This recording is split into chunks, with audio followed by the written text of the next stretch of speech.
আমরা দেশের এই ছোট ছোট ছেলে মেয়েদের ভিতর থেকে ভবিষ্যতে ভালো খেলোয়াড় বের করে আনতে চাই এবং তারই অংশ হিসেবে নতুন করে স্পোর্টস, যেটি আমরা আজকে এই সিলেটের মাটি থেকে আনুষ্ঠানিকভাবে শুরু করব ইনশাআল্লাহ। আমি গতকাল জিজ্ঞেস করেছিলাম আমাদের যে স্পোর্টস মিনিস্টার আছে আমিনুল, তাকে আমি জিজ্ঞেস করলাম যে কত বাচ্চা এনরোল হয়েছে।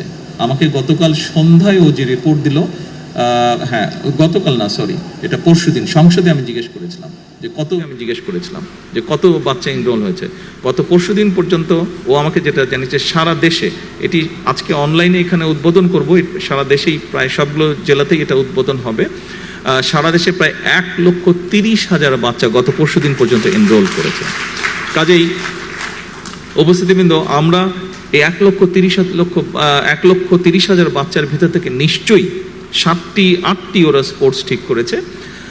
এর ভিতর থেকে নিশ্চয়ই আমরা এমন কিছু খেলোয়াড় বের করে নিয়ে আসতে পারবো যারা ভবিষ্যতে ইনশাল্লাহ দেশের জন্য স্বর্ণ পদক ছিনিয়ে নিয়ে আসবে আন্তর্জাতিক অঙ্গন থেকে। দেশের সুনাম তারা বৃদ্ধি করতে সক্ষম হবে আন্তর্জাতিক অঙ্গনে, দেশকে তারা তুলে ধরতে পারবে।